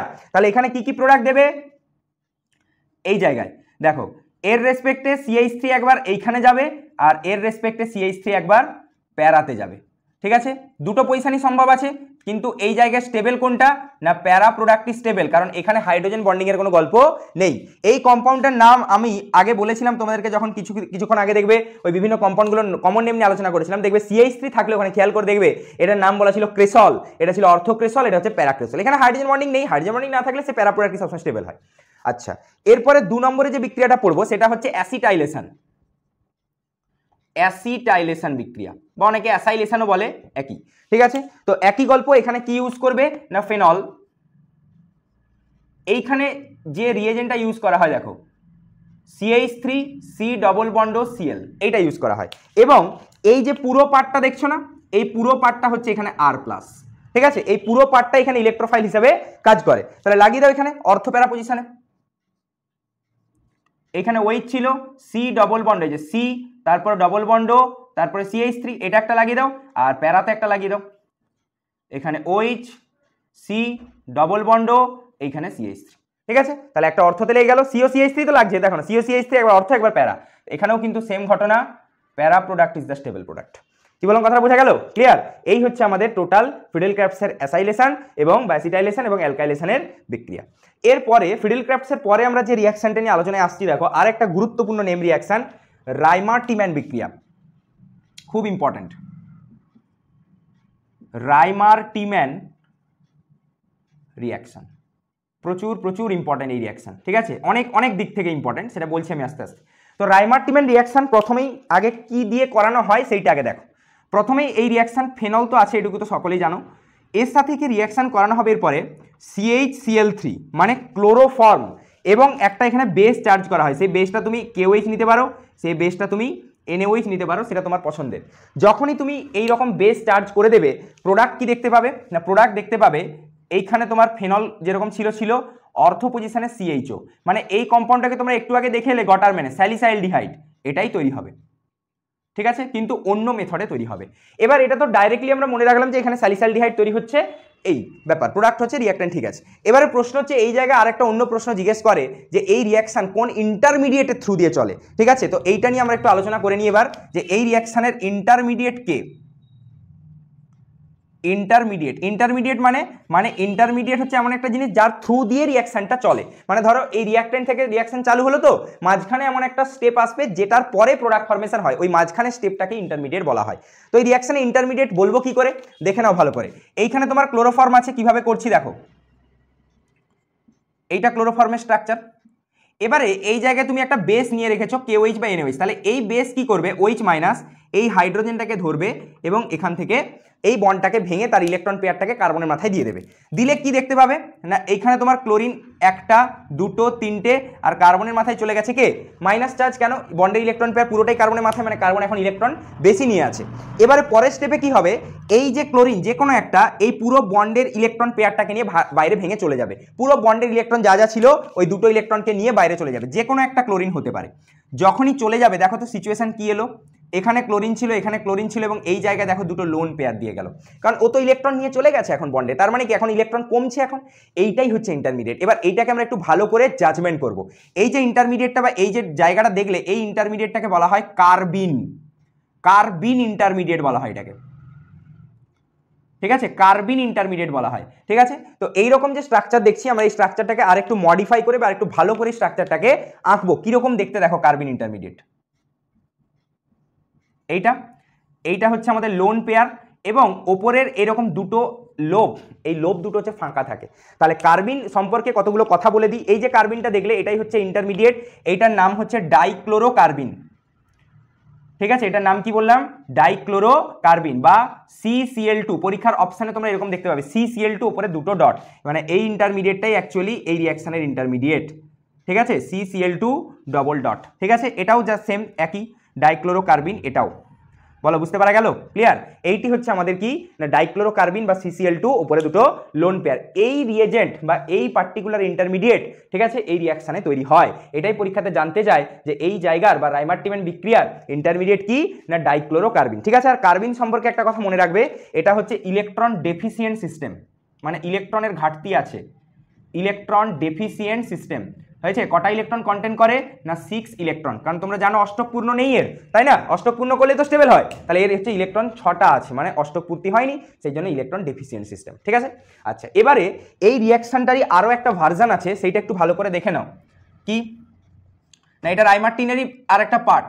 দেখো এই জায়গায় অনেক সময় পরীক্ষাতে কি করে না CHCl3 মানে ক্লোরোফর্ম না দিয়ে কার্বন টেট্রাক্লোরাইড দিয়ে দেয়, মানে CCl4, এবং তার সাথে এইখানে বেসটা ঠিক আছে NaOH নিতে পারো, তুমি KOH নিতে পারো, যা খুশি নিতে পারো। যখন এইরকম CCl4 দিয়ে বিক্রিয়া করাবে তখন কিন্তু এইরকম অ্যালডিহাইড কম্পাউন্ড তৈরি হবে না, এই জায়গায় একটা COOH গ্রুপ লেগে যাবে। ঠিক আছে, মানে অ্যাসিড গ্রুপ লেগে যাবে। এই যে কম্পাউন্ডটা দেখলে এইটার নাম স্যালিসাইলডিহাইড ছিল, তাহলে অ্যাসিড এসে গেলে কি হবে, এটার নাম স্যালিসাইলিক অ্যাসিড, কারণ COOH অ্যাসিড গ্রুপ, তাহলে স্যালিসাইলিক অ্যাসিড ফরমেশন হবে। ক্লিয়ার, খেয়াল রাখবে এই জায়গাটা, যে যখন CCl4 KOH আমাকে রিএজেন্ট দিচ্ছে, এটাও রাইমার-টিমেন, সেখানে তৈরি হবে কে না স্যালিসাইলডিহাইড, আর যখন আমার এখান থেকে স্যালিসাইলিক অ্যাসিড, আর যখন এখান থেকে CHCl3 NaOH দিচ্ছে তখন তৈরি হবে কে না স্যালিসাইলডিহাইড হলো। আর এই রিঅ্যাকশনে ইন্টারমিডিয়েট কি আছে না ডাইক্লোরোকার্বিন ইন্টারমিডিয়েট। নোট ডাউন করো, প্রত্যেকটা রিঅ্যাকশনই খুব গুরুত্বপূর্ণ। এরপরে নেক্সট দেখো আমরা ফেনলের নাইট্রেশন বিক্রিয়া নিয়ে আলোচনা করব। নাইট্রেশন এবং সালফোনেশন এই দুটো বিক্রিয়া, দুটোই অ্যারোমেটিক সাবস্টিটিউশন রিঅ্যাকশন, এখানে ইলেকট্রোফিলিক অ্যারোমেটিক সাবস্টিটিউশন। তাহলে ফেনলের আমরা যে রিঅ্যাকশন নিয়ে এবার আলোচনা করতে চলেছি দেখো, সেটা হচ্ছে ইলেকট্রোফিলিক অ্যারোমেটিক, যেমন তোমরা ফিডেল ক্রাফটস দেখলে সেরকম টাইপেরই, শুধু এখানে নাইট্রেশন আর সালফোনেশন পড়ো। ঠিক আছে, তাহলে কি করা হয় এখানে দেখো ভালো করে না, ইলেকট্রোফিলিক অ্যারোমেটিক সাবস্টিটিউশন যেটা, এই জায়গাতে প্রথমেই আমরা পড়বো হচ্ছে নাইট্রেশন বিক্রিয়া নিয়ে প্রথমে আলোচনা করব। তো কি করা হয় নাইট্রেশন বিক্রিয়াতে না, দেখো এই জায়গায় ফেনল রয়েছে, এই ফেনলের সাথে প্রথমে ইউজ করব আমরা বা ব্যবহার করব ডায়ালুট HNO3। ঠিক আছে, ডায়ালুট মানে লঘু নাইট্রিক অ্যাসিড ইউজ করব। তো তোমরা জানো এখানে লঘু ইউজ করা মানে এখানে কি আছে OH হচ্ছে EDG গ্রুপ, তাই না, তাহলে এ যদি EDG গ্রুপ হয় তাহলে এ কীরকম ওরিয়েন্টিং দেবে, এখানে অর্থোপ্যারা OP ওরিয়েন্টিং হয় এই গ্রুপগুলো তোমরা জানো।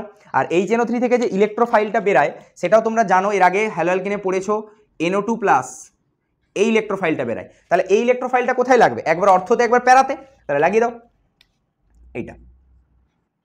এইটা ছিল ফেনল, এই জায়গায় OH NO2 লেগে যাবে, প্লাস এখানে OH এর রেসপেক্টে প্যারাতে NO2 লেগে যাবে।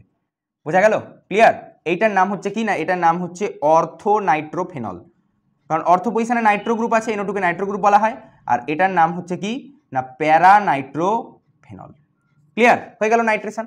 এবারে এই নাইট্রেশনের সাথে আরেকটা ব্যাপার আছে, এর দুটো পার্টে আমরা রিয়াকশন করাবো। এবারে কেউ যদি এই জায়গাতে এরকম ডায়ালুট HNO3 না দিয়ে কনসেন্ট্রেটেড বা গাঢ় নাইট্রিক অ্যাসিড দেয়, কেউ এখানে কি দেয় না গাঢ় নাইট্রিক অ্যাসিড যদি দেয়, তাহলে কি হবে দেখো এই জায়গায় এইখানে কনসেন্ট্রেটেড HNO3 দিয়ে দাও, তখন তুমি দেখতে পাবে এর তিনটে পজিশন অ্যাক্টিভেট হয়ে যাবে। মানে এই দিকের অর্থ আর এই দিকের অর্থ, এই দুটোই অ্যাক্টিভেট হলো, আর নিচের প্যারা। মেটাতে কখনো লাগাবে না, কারণ এই গ্রুপটা অর্থ প্যারা ওরিয়েন্টিংই হয়।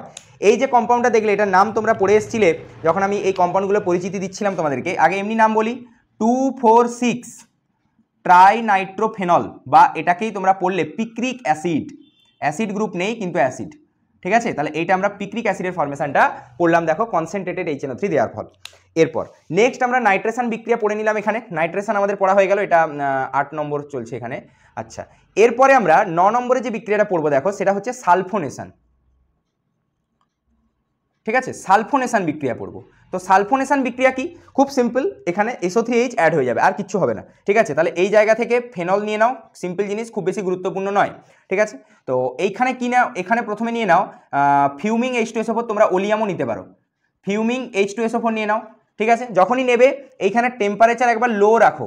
লো টেম্পারেচারে একরকম প্রোডাক্ট হয়, হাই টেম্পারেচার একরকম প্রোডাক্ট হয়। যখনই টেম্পারেচার লো রাখবে তখন দেখবে এর অর্থ পজিশনটা অ্যাক্টিভেট হবে, মানে অর্থ পজিশনে বিক্রিয়া হবে।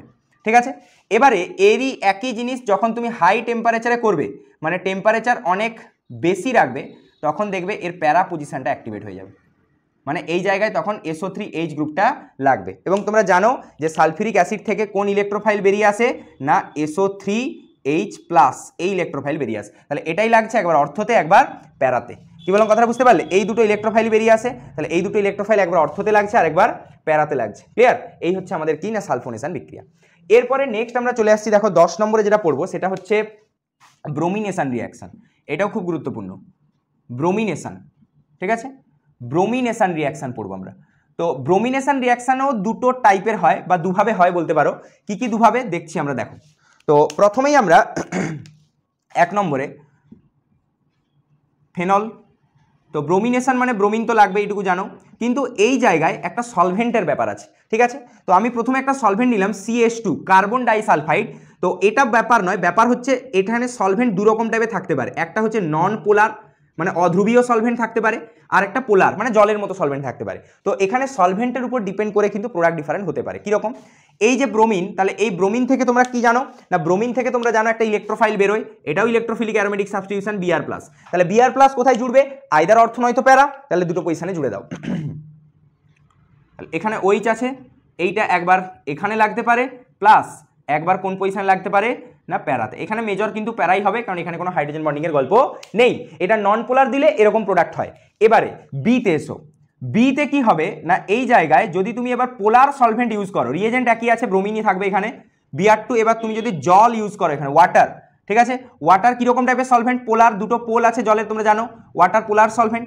যখন পোলার সলভেন্ট দিয়ে দেবে তখন একই গল্প, এরও তিনটে পজিশন একসাথে অ্যাক্টিভেট হয়ে যাবে। মানে এই জায়গায় ওই ছিল, এই দুটো অর্থ পজিশনও অ্যাক্টিভেট হবে একসাথে, আর একটা প্যারা পজিশনও অ্যাক্টিভেট হয়ে যাবে। ঠিক আছে, এই যে কম্পাউন্ডটা দেখলে, এইটার নাম কি? এইটার নাম হচ্ছে দেখো 1 2 3 4 5 6 246 এর মতো। এই যে 246 করেছিলেন না ট্রাইনাইট্রোফেনল, এখানেও তাই দেখো 246। এটা শুধু নাইট্রো হবে না, 246 ট্রাইব্রোমোফেনল। ঠিক আছে, 246 ট্রাইব্রোমোফেনল, বা শর্টে TBP বলতে পারো। এটা আবার সেই কেমিক্যাল বন্ডিং এর ট্রাইগোনাল বাইফিনামেট নয়, হ্যাঁ, এটার নাম হচ্ছে ট্রাইব্রোমোফেনল। হলো? আচ্ছা, এটা গেল আমাদের ব্রোমিনেশন রিয়াকশন। এরপরে আমরা ফেনলের একটা আইডেন্টিফিকেশন বিক্রিয়া বলতে পারো, সেইটা নিয়ে একটু আলোচনা করে নিই, ছোট্ট জিনিস একদম, আইডেন্টিফিকেশন রিয়াকশন। তো ফেনলের অনেক আইডেন্টিফিকেশন রিয়াকশন আছে, সেগুলো আমরা পড়বো, কিন্তু এই আইডেন্টিফিকেশন রিয়াকশনটা বেস্ট অ্যালকোহলের সাথে কম্পেয়ার করানো হয়। কিভাবে দেখো না, দেখো এই জায়গায় আমরা ফেনল লিখলাম C6H5OH, এটাই তো ফেনল, হ্যাঁ কি না? তো এই ফেনলের সাথে আমরা এবার রিয়াকশন করাচ্ছি, দেখো FeCl3, মানে আমাদের ফেরিক ক্লোরাইড দিয়ে এটাকে আলাদা করতে হবে, ঠিক আছে। তো এই যে FeCl3 দেখলে এটার নাম ফেরিক ক্লোরাইড। যখনই তুমি এই ফেনলের সাথে ফেরিক ক্লোরাইডে রিয়াকশন করাবে একটা কমপ্লেক্স কম্পাউন্ড তৈরি হবে বা জটিল যৌগ তৈরি হবে, এই রকম টাইপের কমপ্লেক্স তৈরি হয়।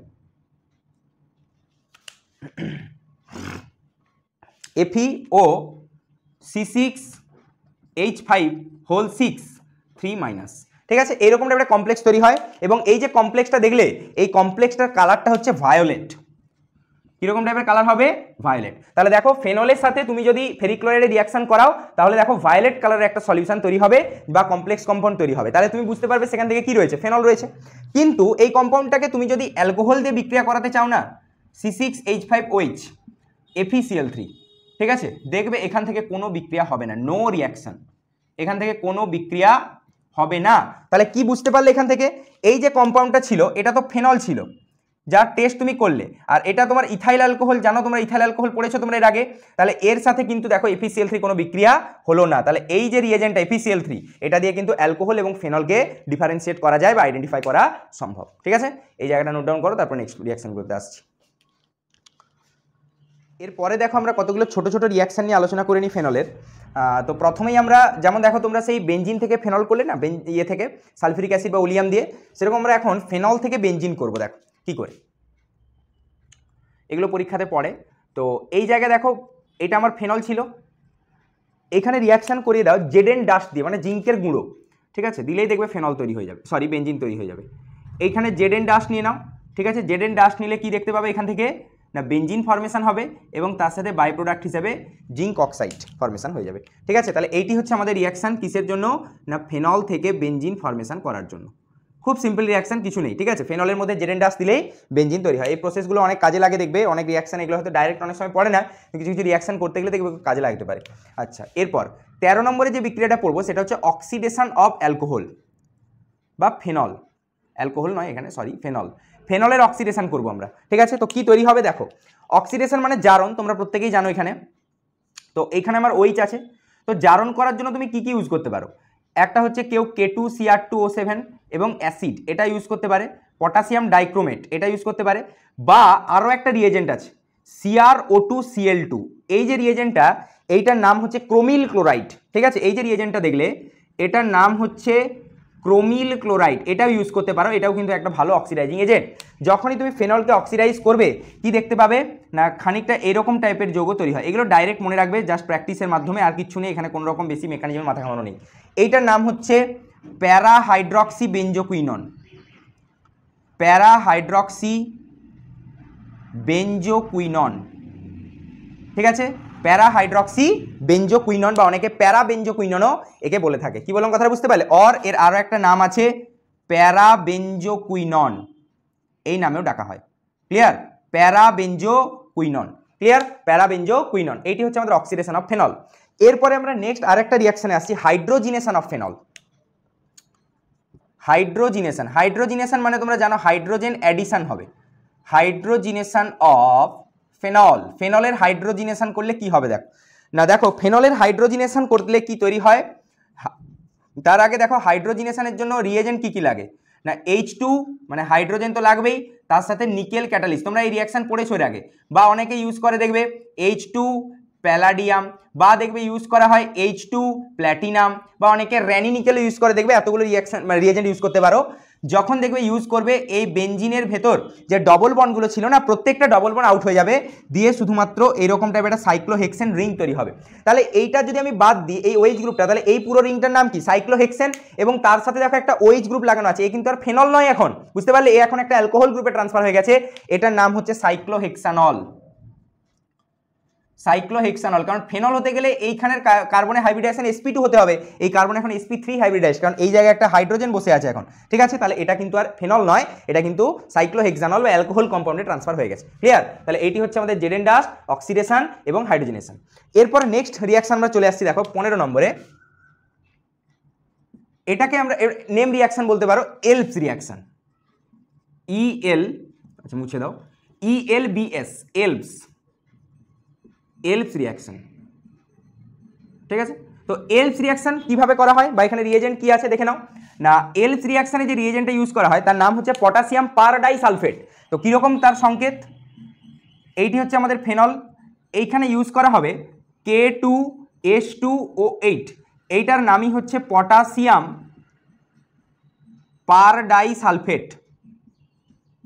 যখনই এটা দেবে তুমি, এই জায়গায় কি তৈরি হবে, এইখানে একটা ওইচ লেগে যাবে, এই জায়গায় একটা ওইচ লেগে যাবে। এই যে কম্পাউন্ডটা দেখলে, এটাতে আমি কমন নেমে বলেছিলাম, দেখবে এই কম্পাউন্ডটার নাম হচ্ছে কুইনল। ঠিক আছে, এইখানে কি তৈরি হলো না, কুইনল জাতীয় কম্পাউন্ড তৈরি হলো। ক্লিয়ার? আচ্ছা, এরপর 16 নম্বরে যে বিক্রিয়াটা পড়বো আমরা, এইটা হচ্ছে আমাদের Duff reaction, DUFF, Duff reaction. ঠিক আছে, তো ডাফ রিয়াকশন কি বলে দেখো, এটাও ফেনলের সাথে বিক্রিয়া করে, নতুন টাইপের একটা রিয়েজেন্ট, এটা আমরা পড়বো, দেখবে আমাদের পরের সেমিস্টারে আছে নাইট্রোজেনিয়াস কম্পাউন্ডে গিয়ে। CH2 তার হোল 6N4 এইরকম টাইপের একটা কম্পাউন্ড, এবং কিছু পরিমাণে এখানে H3BO3 ইউজ করা হয়, বোরিক অ্যাসিড বা অর্থোবোরিক অ্যাসিড দিলে এই জায়গা থেকে প্রথমে কি তৈরি হয় না, প্রথমে এই জায়গা থেকে একটা ইন্টারমিডিয়েট তৈরি হয়, CH ডবল বন্ড NH। তোমরা এই ইন্টারমিডিয়েটটাকে একটু আগে দেখে এসেছিলে, আমি যখন গটারম্যান রিয়াকশন পড়াই তোমাদেরকে, তখন দেখবে ইন্টারমিডিয়েটটা তোমরা দেখেছিলে, এই যে গ্রুপটা রয়েছে এই গ্রুপটাকে আমি বলেছিলাম ইমিন ইন্টারমিডিয়েট বা ইমিন গ্রুপ, তাই না? ইমিন ইন্টারমিডিয়েট। এরপরে কি হবে না, এখানে সিম্পল পরিমাণে রিফ্লাক্স করে দাও H+ দিয়ে, H+ দিয়ে রিফ্লাক্স করে দাও, দিলে কি দেখতে পাবে বা জল চালনা করতে পারো, এই জায়গায় OH আর এইখানে CHO। ঠিক আছে, এইরকম টাইপের স্যালিসালডিহাইড ফর্মেশন হয়ে যাবে এখান থেকে। ক্লিয়ার? এবারে এই যে রিয়েজেন্টটা তোমরা দেখলে না, এই রিয়েজেন্টটা নিয়ে আমি একটু বলে দিই, এই রিয়েজেন্টটার কি নাম রয়েছে বা স্ট্রাকচার কিরকম। এই CH2 6N4 এর নাম হচ্ছে hexamethylene tetraammine, hexamethylene tetra amine হয়েছে। দেখো, CH2 গ্রুপকে মিথিলিন গ্রুপ বলা হয়, এরকম মিথিলিন গ্রুপ 6টা আছে, এবং অ্যামিন গ্রুপ দেখো 4টে আছে, তাই হেক্সামিথিলিন টেট্রাঅ্যামিন, বা এর আরো একটা নাম রয়েছে, একে বলা হয় ইউরোট্রপিন, বাংলাতেই লেখা হয়ে গেল, ঠিক আছে, অসুবিধা নেই, ইউরোট্রপিন। ঠিক আছে, হেক্সামিথিলিন টেট্রাঅ্যামিন বা ইউরোট্রপিন। কিরকম টাইপের স্ট্রাকচার ক্যারি করে এটা দেখো ভালো করে, এইরকম নাইট্রোজেন আঁকবে। ক্লিয়ার? এইটা একটা গ্রুপ,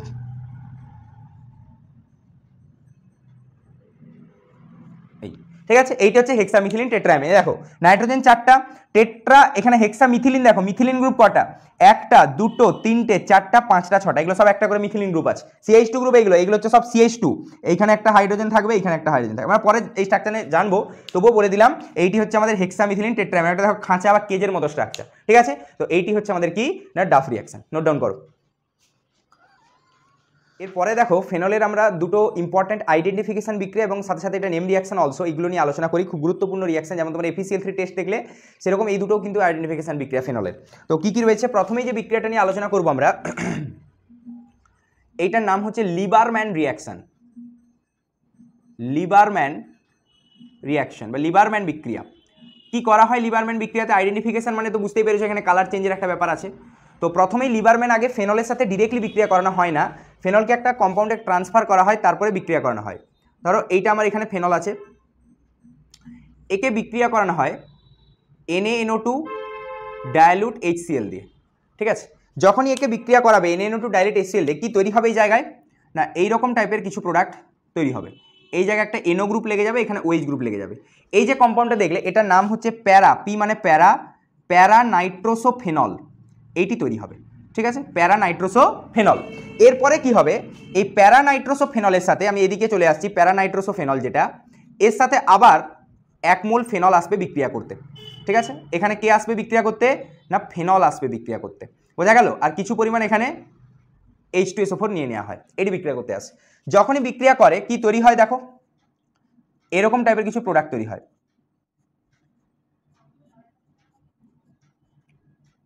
এইটা। ঠিক আছে, মেকানিজম নট রিকোয়ার্ড এখানে তোমাদের। এই যে কম্পাউন্ডটা দেখলে, এই কম্পাউন্ডটার নাম হচ্ছে কি না, এর নাম হচ্ছে ইন্ডোফেনল। এই যে কম্পাউন্ডটা দেখলে, এটার নাম হচ্ছে ইন্ডোফেনল, এবং কালার কি না, কালার হচ্ছে রেড। আমি যে কালি দিয়ে লিখলাম সেই কালারেরই এখানে কালার চেঞ্জ হয়। এরপরে কি হবে, আরেকটা স্টেপ এখানে বাড়ানো যেতে পারে। ঠিক আছে, যদি তুমি এখানে NaOH দাও, মানে একটা বেস দাও, তাহলে এইটা এখানে সল্ট ফর্মেশন করবে, O মাইনাস Na+, জানো তোমরা এটা অ্যাসিড, এটা বেস, এটা অ্যাসিড, তাহলে ও এটা সল্ট হবে, বাকি সব সেম থাকবে, বাকি স্ট্রাকচার পুরো সেম। এই ঠিক আছে, এই যে স্ট্রাকচারটা তোমরা দেখলে, এইটার যে কালার, এর কালার হচ্ছে ব্লু। ঠিক আছে, তাহলে দেখো আইডেন্টিফিকেশন রিয়াকশন হচ্ছে এটাই লিবারম্যান, যে প্রথমে কি হবে এরকম প্যারানাইট্রোসোফেনল হবে, তাতে আবার ফেনল দিলে এরকম ইন্ডোফেনল হবে যার কালার হচ্ছে রেড, তাতে বেস দিলে কালার কি হয়ে যাবে না ব্লু, তার যে সল্টটা ফরমেশন হবে। ক্লিয়ার? আচ্ছা, এরপরে নেক্সট আরো একটা গুরুত্বপূর্ণ নেম রিয়াকশন বা আইডেন্টিফিকেশন বলতে পারো কাপলিং রিয়াকশন। কাপলিং বিক্রিয়া বা কাপলিং রিয়াকশন নিয়ে আমরা আলোচনা করব। তো কাপলিং রিয়াকশন স্টার্ট হয়, ফেনল তো অবশ্যই থাকবে, ফেনলের তুমি আইডেন্টিফিকেশন করছো, কিন্তু তার সাথে আরো একটা লাগে সল্ট, সেটা হচ্ছে বেনজিন ডাইয়াজোনিয়াম ক্লোরাইড। আমরা বেনজিন ডাইয়াজোনিয়াম ক্লোরাইড দেখবে একটু আগে দেখে এসেছিলাম, অ্যানিলিনে যখন Na2HCl, দেখো এইখানে ফেনলে যখন Na2HCl দেওয়া হয় তখন হয় প্যারানাইট্রোসোফেনল, আর যখন অ্যানিলিনে দিয়ে দিবে না তখন হয়ে যাবে ডাইয়াজোনিয়াম সল্ট বা ডাইয়াজোনিয়াম ক্লোরাইড। তাহলে বেনজিন ডাইয়াজোনিয়াম ক্লোরাইডের স্ট্রাকচার কিরকম না দেখো আমরা কিভাবে ড্রয়িং করছি, দেখো এই স্টাইলে পড়বে, তাহলে বেটার ফিলিংস আসবে জিনিসগুলোর প্রতি। এইটা N2Cl, তাহলে এইটা হচ্ছে N2, নাইট্রোজেন মাঝখানে ট্রিপল বন্ড থাকে তোমরা জানো। এরপরে আমরা রিয়াকশন করাবো ফেনলকে দিয়ে, তাহলে দেখো তো ফেনলের স্ট্রাকচার এরকম না, এটাই তো ফেনলের স্ট্রাকচার, ঠিক না ঠিক নয়? ওই চাষে আর নিচের দিকে তো হাইড্রোজেন থাকে, কেন আঁকলাম এরকম করে, কারণ এই জায়গা থেকে সহজে রিয়াকশনটাকে করাবো। দেখো 1 মোল কি বেরিয়ে যাবে দেখো তো HCl, এইটা এইভাবে সহজে মনে রাখার জন্য 1 মোল বাইরে HCl বেরিয়ে যাবে, তাহলে যখনই বাইরে HCl বেরিয়ে যাবে কি প্রোডাক্ট দেবে দেখো তো আলটিমেট N, তারপরে পুরো এই রিংটা আছে, তারপরে এখানে OH। এবার তুমি যদি এখানে NaOH দিয়ে দাও, মানে একদম যদি একটা বেসকে চার্জ করে রেখে দাও, তাহলে এই OH গ্রুপটা কি ফরমেশন করবে সল্ট, মানে O- আর Na+, এরকম টাইপের সল্ট ফরমেশন করবে। এই যে কম্পাউন্ডটা দেখলে এই কম্পাউন্ডটার নাম হচ্ছে অ্যাজোবেনজিন, এটাকে কি নামে ডাকা হয় না অ্যাজোবেনজিন ডাকা হয়। ক্লিয়ার? অ্যাজোবেনজিন ফরমেশন হবে এবং এর যে কালারটা হবে এর কালারটা হচ্ছে ইয়েলো, হলুদ বর্ণের হবে। কি বললাম বোঝা গেল? তাহলে এইটা হচ্ছে কাপলিং বিক্রিয়া, যেখানে বেনজিন ডাইয়াজোনিয়াম ক্লোরাইডের সাথে ফেনলের বিক্রিয়া করিয়ে এরকম অ্যাজোবেনজিন ফরমেশন করা হয়, যেটা ইয়েলো কালারের পিপিটি ফরমেশন করতে পারে বা প্রেসিপিটেট দিতে পারে। বলো ক্লিয়ার হয়ে গেছে আশা করি? আচ্ছা, এরপরে আমরা নেক্সট দুটো আরো গুরুত্বপূর্ণ নেম রিয়াকশন নিয়ে আলোচনা করব, প্রচুর ইম্পর্টেন্ট। এর পরেরটা কোলবেজ রিয়াকশন। কোলবেজ রিয়াকশন, ঠিক আছে, কোলবের বিক্রিয়া। তো কি করা হয় কোলবেজ রিয়াকশনে, দেখো প্রথমেই আগে ফেনলের সাথে একটা বেস চার্জ করা হয় NaOH। তাহলে তোমরা জানো ফেনল নিজে একটা অ্যাসিডিক, তাহলে বেস দিলে সিম্পল অ্যাসিড বেস রিয়াকশন হবে, এখানে আর কিছু হবে না, সিম্পল একটা অ্যাসিড বেস রিয়াকশন ঘটবে এখানে। তাহলে যখনই অ্যাসিড বেস রিয়াকশন ঘটবে কি তৈরি হবে তোমরা জানো, একটা সল্ট ফরমেশন হবে O- Na+, সোডিয়াম ফেনক্সাইড। এরপরে কি হয়, এইখান থেকে CO2 দেওয়া হয়, কার্বন ডাইঅক্সাইড, ঠিক আছে। যখনই কার্বন ডাইঅক্সাইড চার্জ করা হয় কি তৈরি হয় এই জায়গায় না, এইখানে OH ছিল আর এই জায়গায় COOH গ্রুপ ঢুকে যায়, ঠিক আছে। নাম কি এটার? এটার নাম হচ্ছে স্যালিসাইলডিহাইড। এই যে জায়গাটা দেখলে, sorry salicylic acid, sorry very sorry, salicylic acid formation হবে, ঠিক আছে। এই যে গ্রুপটা এটা অ্যাসিড গ্রুপ না, এটা হচ্ছে স্যালিসাইলিক অ্যাসিড হলো। তাহলে কি কি দিলাম, প্রথমে NaOH দিলাম, দিয়ে তারপরে কি দিলাম কার্বন ডাইঅক্সাইড, দিতে কি তৈরি হলো স্যালিসাইলিক। এবং এই জায়গায় মনে রাখবে অর্থ পজিশনে দেখো COOH লেগেছে, হিসাব বলে যে প্যারাতে স্টেবল হয়, দেখেন অর্থতে স্টেবল হবে, সেই একই গল্প যে hydrogen bonding, intramolecular hydrogen bonding ঘটনার কারণে এই কিন্তু অর্থতেই স্টেবল হয়। ক্লিয়ার? তাহলে এই রিয়াকশনটা যেটা রয়েছে সেই রিয়াকশনটার একটু মেকানিজমটা আমরা একটু দেখে নিই, যে রিয়াকশন কিভাবে চলে, এর একটু মেকানিজমটা দেখে নাও। তো এই সল্ট থেকে আমি মেকানিজমটা দেখাচ্ছি, O- Na+, এখান থেকেই। এবার CO2 এর স্ট্রাকচার কিরকম হয় তোমরা জানো, লিনিয়ার স্ট্রাকচার হয়, এটা কার্বন ডাইঅক্সাইডের স্ট্রাকচার। তো কি হয় এখানে প্রথমেই না দেখো এই যে O- এ একটা নিউক্লিওফিলিক সেন্টার, আর এই কার্বনটা হচ্ছে ইলেকট্রোফিলিক, তো এই নিউক্লিওফাইল গিয়ে এই কার্বনে অ্যাটাক করে, এই বন্ডটা অক্সিজেনের মাথায় চলে যায়। তাহলে পরের স্টেপে তুমি কি দেখতে পাবে দেখো এইটা, হ্যাঁ কি না? আচ্ছা এইখানে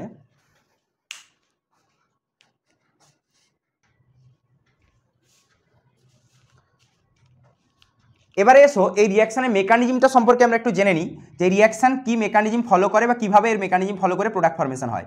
তো আমরা এখানে সল্টটা থেকে রিয়াকশন তৈরি করবে O- যে সোডিয়াম ফেনক্সাইড সল্টটা বললাম, আর এইটা হচ্ছে অক্সিজেন এবং তারপর ডবল বন্ড, তারপরে কার্বন, তারপর ডবল মানে CO2 স্ট্রাকচার।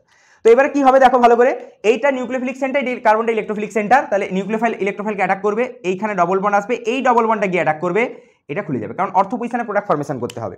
তাহলে কি এলো দেখো তো ঘটনাটা আলটিমেট, এই জায়গায় ডবল বন্ডটা খুলে গেছে, তাহলে এই দুটো ডবল বন্ড ছিল এটা খুলে গেছে, এইখানে ওপরে ডবল বন্ড O ফরমেশন হয়েছে, এই জায়গায় একটা কার্বন লেগেছে, এটা কার্বনের সাথে কানেক্ট হয়েছে, এটা তার একটা ডবল বন্ড O সিস্টেম যেটা ছিল সেই ডবল বন্ড O ছিল, আর এদিকে একটা O- যেরকম ছিল ওটা ছিল, এইটি ফরমেশন হলো। এরপরে দেখো ভালো করে শোনো, এই জায়গায় কি ঘটবে না, এইখানে থাকা যে হাইড্রোজেন এই হাইড্রোজেন এবার টটোমারাইজ করবে, টটোমারাইজেশন ঘটবে এই জায়গায়। ঠিক আছে, এই হাইড্রোজেন কি করবে এখন না টটোমারাইজেশন ঘটাবে। তোমরা টটোমারাইজেশন পড়েছো ক্লাস 11-এ গিয়ে, ঠিক আছে, ক্লাস 11-এ তোমরা টটোমারাইজেশন পড়েছো, ওটা একটা স্পেশাল কাইন্ড অফ তোমার আইসোমেরিজম হয়। তো টটোমেরিজম যখন ফরমেশন করবে কি তৈরি হবে দেখো এই জায়গায় ভালো করে।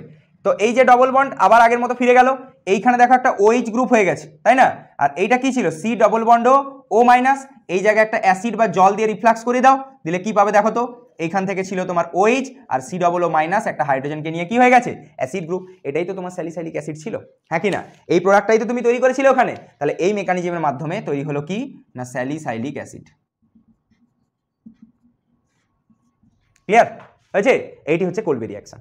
এরপরে আরেকটা রিয়াকশন আমরা পড়ে নিই, ছোট্ট রিয়াকশন একদম, ল্যাডেরার ম্যানাসে বিক্রিয়া।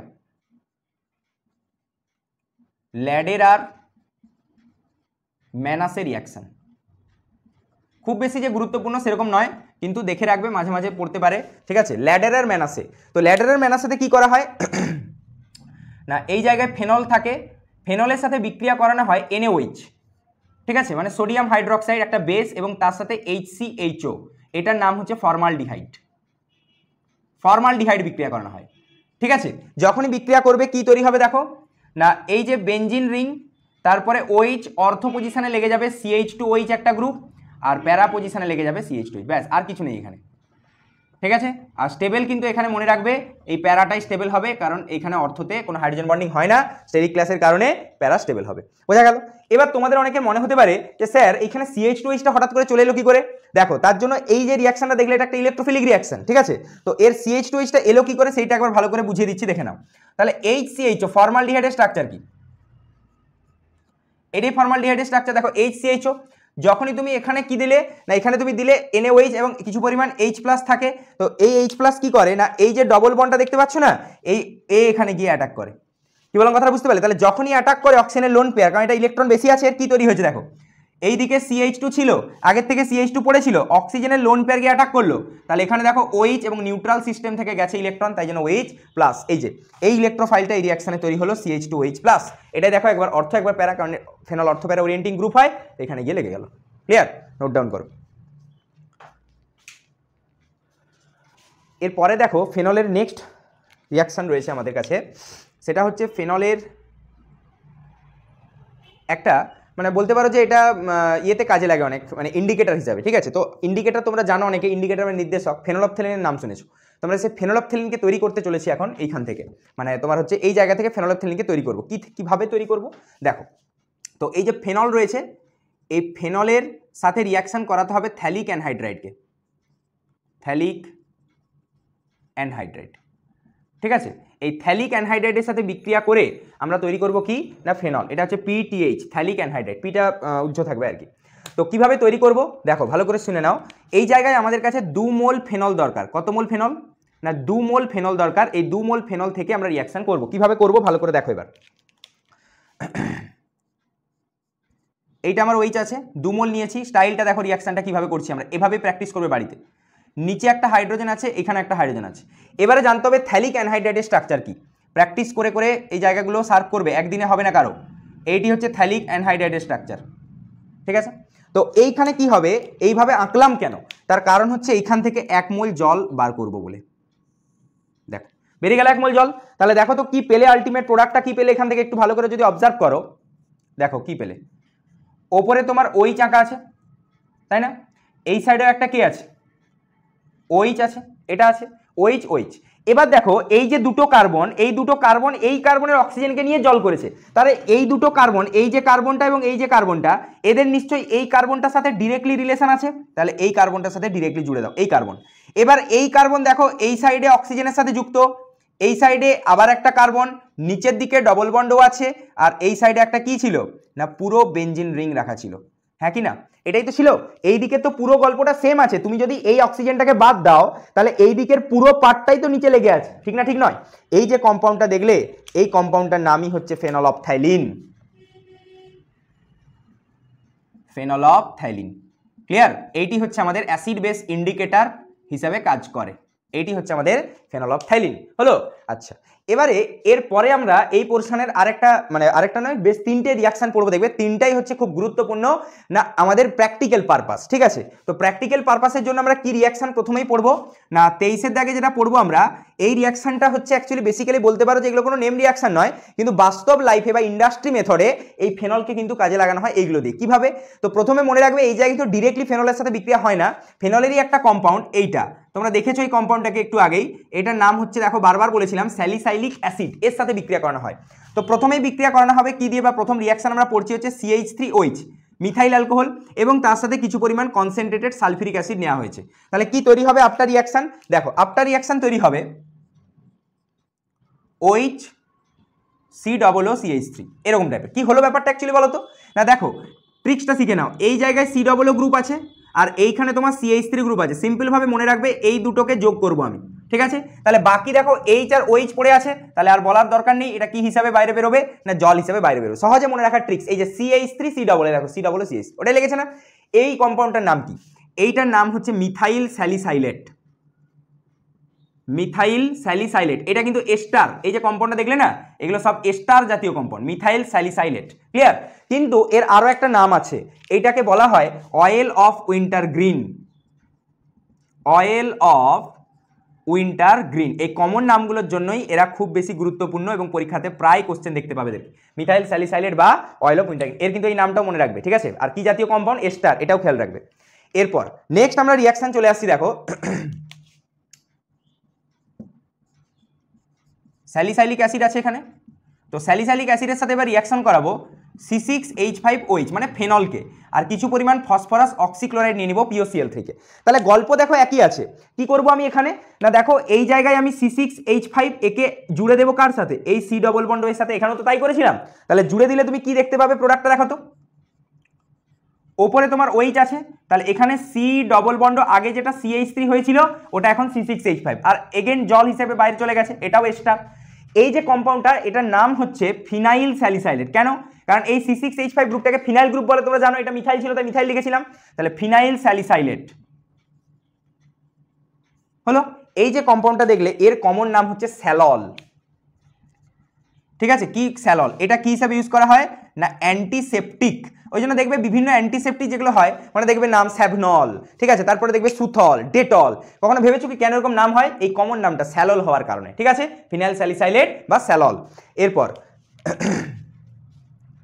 25-এর দাগ, নেক্সট রিয়াকশন আমরা করব দেখো অ্যাসিডিক অ্যানহাইড্রাইডের সাথে। COOH আছে, অ্যাসিডিক অ্যানহাইড্রাইড দেখতে কিরকম? CH3 C ডবল বন্ড, আমি তোমাদেরকে অ্যালকোহলে পড়েছিলাম, যদি না দেখো তাহলে অ্যালকোহলের ক্লাসটা দেখবে আগে। ঠিক আছে, এইটি হচ্ছে অ্যাসিডিক অ্যানহাইড্রাইড, এর সাথে বিক্রিয়া করানো হয়। ঠিক আছে, কিছু পরিমাণ এখানে H2SO4 দেওয়া হয়। তো কি মনে রাখবো সহজে বিক্রিয়া, এখানে বিক্রিয়া কিন্তু হবে এই সেন্টারটাতে, ও সেন্টারটাতে। ঠিক আছে, তাহলে এই যে ও, এই ও এর সাথে জুড়ে যাবে এর এই দিকের যে কোনো একটা পোর্শন, এই পার্টটুকু। ঠিক আছে, তাহলে কি দেখতে পাবে দেখো তো প্রোডাক্টটা, যদি এখানে ও জুড়ে যায় শুধু ও, আর এই দিকের এই পার্টটা মানে ও COCH3 এই পার্টটাই জুড়ে গেছে না, ও COCH3 এটা জুড়ে গেছে, তাহলে বেঁচে আছে H আর এইদিকে CH3 C ডবল বন্ড ও, তাহলে এরা বাই প্রোডাক্ট হিসেবে কি তৈরি করবে? CH3 C ডবল বন্ড ও একটা হাইড্রোজেন, অর এটাকেই তো তোমরা অ্যাসিটিক অ্যাসিড বলো তাই না, CH3 C ডবল H, এটা বাই প্রোডাক্ট হিসেবে বাইরে চলে গেল। এইটি হচ্ছে আমার মেন প্রোডাক্ট। এই যে কম্পাউন্ডটা দেখলে এইটার নাম কি? এইটার নাম হচ্ছে acetyl salicylic acid. Acetyl salicylic acid হয়েছে, অথবা এর আরো একটা নাম আছে বা কমন নেম আছে, এর কমন নেমটা হচ্ছে অ্যাসপিরিন। ঠিক আছে, জ্বরের ওষুধ তৈরিতে কাজে লাগে। এর কমন নেম কি না অ্যাসপিরিন, এর কমন নেম কি স্যালল, এর কমন নেম কি অয়েল অফ উইন্টার গ্রিন। ঠিক আছে, অ্যাসিটাইল স্যালিসাইলিক অ্যাসিড বা অ্যাসপিরিন ফরমেশন হলো এখানে। ক্লিয়ার? এইটি হচ্ছে আমাদের তিনটে ইন্ডাস্ট্রি ইম্পর্টেন্ট রিয়াকশন, ভালো করে দেখে রাখবে। তো এরই সাথে আমাদের ফেনল কেমিস্ট্রি পুরো কমপ্লিট হয়ে গেল। ভালো করে ফেনল কেমিস্ট্রি প্রত্যেকটি রিয়াকশন প্র্যাকটিস করবে, কারণ এখানে বিশেষ মেকানিজমের খুব গুরুত্ব থাকে না। ঠিক আছে, রিয়াকশন ডিরেক্টলি পড়ে এবং কোশ্চেন খুব সহজই হয় এখান থেকে। তাই নিজের নোটস বানিয়ে খাতাতে ভালো করে রিভিশন করতে থাকো ফেনল কেমিস্ট্রি। এর পরের লেকচারে আমরা দেখবে ইথার, ওটাতে আমরা একটা ক্লাসে ইথার কমপ্লিট করে নেব। ঠিক আছে, তার সাথে সাথে আমাদের এই চ্যাপ্টারটা দেখবে কমপ্লিট হয়ে যাবে। ঠিক আছে, থ্যাংক ইউ।